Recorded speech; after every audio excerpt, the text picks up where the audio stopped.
ದೇಶ ಕಂಡ ಸೀನಿಯರ್ ರಾಜಕಾರಣಿಗಳಲ್ಲಿ ಖರ್ಗೆ ಅವರೊಬ್ಬರು. ಹೌದು, ಅವ್ರ ಜಾತಿ ಹೊರತುಪಡಿಸಿ ಹೌದು, ಬಿಹೈಂಡ್ ಈಸ್ ಕ್ಯಾಸ್ಟ್ ಅವ್ರ ಜಾತಿ ಮೀರಿದ ಒಬ್ಬ ಲೀಡ್ರು, ಧೀಮಂತ ನಾಯಕ ಅವರು. ಆಮೇಲೆ ಆ ಭಾಗದ ಲೀಡ್ರು. ಆಮೇಲೆ ದಲಿತ ಸಮುದಾಯದ ಅತ್ಯಂತ ಟಾಲೆಸ್ಟ್ ಲೀಡ್ರ್ ಅವರು. ದಲಿತ ಸಮುದಾಯದ ಒಬ್ಬ ನಾಯಕನನ್ನು ಇದೇ ರಾಹುಲ್ ಗಾಂಧಿ ಎಷ್ಟು ಪ್ರೀತಿಯಿಂದ ನಡೆಸ್ಕೊತಾ ಇದ್ದಾರೆ ಅಂತ ಹೇಳಿದ್ರೆ ಬಹುಶಃ ಅವರ ಮಗನೂ ಹಂಗೆ ನಡೆಸ್ಕೊರ್ಲಿಕ್ಕಿಲ್ಲ, ಅವರ ಮೊಮ್ಮಕ್ಕಳು ಅವ್ರ ಮೇಲೆ ಅಷ್ಟು ಪ್ರೀತಿ ತೋರ್ಸೋಕ್ಕೆ ಸಾಧ್ಯ ಇಲ್ಲ. ಅವರ ಶೂನ ಯಾರು ಮುಟ್ತಾರ ಸರ್ ಇವತ್ತು? ಹೌದು. ರಾಹುಲ್ ಗಾಂಧಿಯವರು ಮಲ್ಲಿಕಾರ್ಜುನ್ ಖರ್ಗೆ ಅವರ ಬೂಟ್ ಶೂ ತೆಗೆದು ಹಾಕಿಸಿದ್ರು. ಇದಕ್ಕಿಂತ ದೊಡ್ಡತನ ಇನ್ನೊಂದು ಬೇಕಾ ಸರ್ ನಿಮಗೆ? ಅದು ತೋರ್ಪಡಿಕೆಗೆ ಮಾಡಿದ್ದು ಯಾರು? ಬೂಟ್ ಎತ್ತಲ್ಲ ಯಾರು ಎತ್ತಲ್ಲ. ತೋರ್ಪಡಿಕೆಗೋಸ್ಕರ ಬೇರೆ ಕೆಲಸ ಮಾಡ್ತಾರೆ, ತೋರಿಕೆಗೋಸ್ಕರ ಯಾರ್ದು ಶೂ ಮುಟ್ಟಲ್ಲ. ಅಂದರೆ ತನ್ನ ಎಲ್ಲ ಅಂತಸ್ತನ್ನು ತಾನು ಪ್ರಧಾನಿಯ ಮಗ ಅನ್ನೋದನ್ನು ಮರೆತು, ಕಾಂಗ್ರೆಸ್ ಪಕ್ಷದ ಅತ್ಯಂತ ಲೀಡರ್ ಅನ್ನೋದನ್ನು ಮರೆತು, ನಾನು ಹೈಕಮಾಂಡ್ ಅನ್ನೋದನ್ನು ಮರೆತು, ನಾನು ಹೇಳಿದ್ರೆ ಇದೆಲ್ಲ ಬದಲಾವಣೆ ಆಗುತ್ತೆ ಅಂತ ಗೊತ್ತಿದ್ದು ಕೂಡ ತನ್ನ ಪಕ್ಷದ ಒಬ್ಬ ಹಿರಿಯ ನಾಯಕನ ಬೂಟನ್ನು ಮುಟ್ಟೋದಿದೆಯಲ್ಲ, ಅದು ಬಹುಶಃ ಈ ದೇಶದ ಕಟ್ಟಕಡೆಯ ನಾಗರಿಕನ್ನ, ಕಟ್ಟಕಡೆಯ ಸಂತ್ರಸ್ತನನ್ನು, ಶೋಷಿತನನ್ನು, ನಿನ್ನ ಸೇವೆಗೂ ಕೂಡ ನಾನಿದ್ದೇನೆ, ನಾನು ನಿನಗಿಂತ ಕೀಳು ಅಥವಾ ನಿನ್ನ ಲೆವೆಲ್ಲೇ ನಾನೇನು ಶ್ರೇಷ್ಠನಲ್ಲ ಅನ್ನೋ ಭಾವನೆ ಪಾಪ ಏನೋ ಒಂದು ಮೆಸೇಜ್ ಕನ್ವೆ ಮಾಡೋಕ್ಕೆ ರಾಹುಲ್ ಗಾಂಧಿ ಟ್ರೈ ಮಾಡ್ತಾ ಇದ್ದಾರೆ. ಸಿದ್ದರಾಮಯ್ಯನ ವಿಚಾರದಲ್ಲೂ ಅಷ್ಟೇ ರಾಹುಲ್ ಗಾಂಧಿಯವರು ಅತ್ಯಂತ ಪ್ರೀತಿಯಿಂದ ನಡೆಸ್ಕೊತಿದ್ದಾರೆ ಅವ್ರನ್ನ.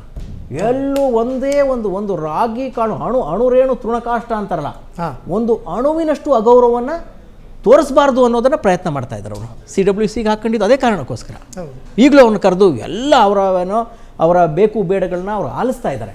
ಹೀಗಿರುವ ಹೊತ್ತಲ್ಲಿ ಕಾಂಗ್ರೆಸ್ ಪಕ್ಷಕ್ಕೆ ಆಗ್ತಿರೋ ಡ್ಯಾಮೇಜನ್ನು ತಡಿಬೇಕಾದ್ದು ಸಿದ್ದರಾಮಯ್ಯನವರ ಧರ್ಮ ಆಗಬೇಕಿತ್ತು, ಮೀರಬೇಕಿತ್ತು ಅದನ್ನು. ಆಯಿತು, ಮುಖ್ಯಮಂತ್ರಿ ಪದವಿ ಎಷ್ಟು ಸತಿ ಸಿಗಲಿಲ್ಲ ಮಲ್ಲಿಕಾರ್ಜುನ್ ಖರ್ಗೆ ಅವ್ರಿಗೆ.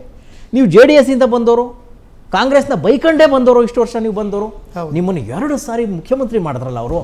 ಯಾವುದೇ ಒಳಗಡೆ ದ್ವೇಷವನ್ನು ಇಟ್ಕೊಳ್ಳದೆ, ಯಾವುದೇ ಅನುಮಾನವನ್ನು ಇಟ್ಕೊಳ್ಳದೆ, ನಿಮ್ಮ ಸಿದ್ಧಾಂತವನ್ನು ನಂಬಿ ಈ ಮನುಷ್ಯ ತನ್ನ ಸಿದ್ಧಾಂತದಿಂದ ಹೊರಗೆ ಹೋಗ್ಲಾರ. ಈತನ ಮೈಂಡಲ್ಲಿರೋ ಸಿದ್ಧಾಂತ ನಮ್ಮ ಕಾಂಗ್ರೆಸ್ ಪಕ್ಷದ ಸಿದ್ಧಾಂತವೂ ಹೌದು. ಹಾಗಾಗಿ ಈತ ಯಾವತ್ತೂ ಜನಪರವಾಗಿ ಯೋಚನೆ ಮಾಡ್ತಾನೆ, ನಮ್ಮ ಪಕ್ಷವನ್ನು ಜನರಿಗೆ ರೀಚ್ ಮಾಡಿಸ್ತಾನೆ. ಆ ಒಂದು ಭರವಸೆಯಿಂದ ಅಲ್ವಾ ಎಲ್ಲರೂ ನಿಮ್ಮನ್ನು ಕಾಂಗ್ರೆಸ್ನಲ್ಲಿ ಹೈಕಮಾಂಡ್ ನಿಮ್ಮನ್ನು 2 ಸಾರಿ ಮುಖ್ಯಮಂತ್ರಿ ಮಾಡಿದ್ದು, ವಿಪಕ್ಷ ನಾಯಕ ಮಾಡಿದ್ದು. ಇಲ್ಲಿ ಲೋಕಲ್ ಲೀಡರ್ಗಳು ಯಾಕೆ ಒಪ್ಪಬೇಕಿತ್ತು ನಿಮ್ಮನ್ನು?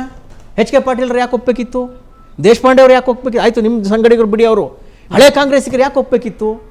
ಯಾಕೆ ಒಪ್ಪಿದ್ರು ಅಂತ ಹೇಳಿದ್ರೆ, ಈ ಮನುಷ್ಯ ಒಬ್ಬ ಸಿದ್ಧಾಂತಕ್ಕೆ ಬದ್ಧನಾದ ವ್ಯಕ್ತಿ, ಒಂದು ಚಳವಳಿಯ ಹಿನ್ನೆಲೆಯಿಂದ ಬಂದ ವ್ಯಕ್ತಿ. ಈತ he's beyond caste, beyond creed. ಇವನು ನಮ್ಮ ಪಕ್ಷಕ್ಕೂ ದ್ರೋಹ ಮಾಡಲಾರ, ಇವನು ಎಲ್ಲಿವರೆಗೂ ನಮ್ಮ ಜೊತೆ ಇರ್ತಾನೋ ನಮ್ಮ ಪಕ್ಷಕ್ಕೊಂದು ಸ್ಟ್ರೆಂತ್ ಇರುತ್ತೆ ಅನ್ನುವ ಭರವಸೆಯಿಂದ ಇಡೀ ಕಾಂಗ್ರೆಸ್ ಪಕ್ಷದ ನಾಯಕರು ನಿಮ್ಮನ್ನು ಒಪ್ಕೊಂಡ್ರು.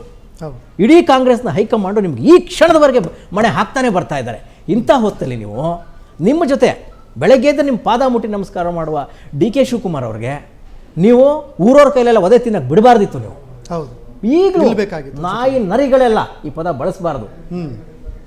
ಮುಖ್ಯಮಂತ್ರಿಗೆ ಹಿಡಿದು ಹೊಡಿತಾ ಇದ್ರೆ ನೀವು ಅಂತ ಹೇಳಬೇಕು. ನೀವು ತಪ್ಪು. ನನ್ನ Siddaramaiah you may differ with me sir. ಕೆಲವರು ಹೇಳ್ತಾರೆ ನೀನು DK ಶಿವಕುಮಾರ್ ಪರವಾಗಿ ನಾವು ಯಾಕ್ರಿ ಮಾತಾಡೋಕೆ ಹೋಗಲಿ, ಅವ್ರ ಮುಖಾನೂ ನಾವು ನೋಡಿಲ್ಲ, ಅದರ ಅವಶ್ಯಕತೆನೂ ನಮಗಿಲ್ಲ. ನಮಗೆಲ್ಲ ಅನಾದ್ರಿಗೆ ಆಕಾಶವೇ ದೈವ ಅಂತ ಅಲ್ವಾ?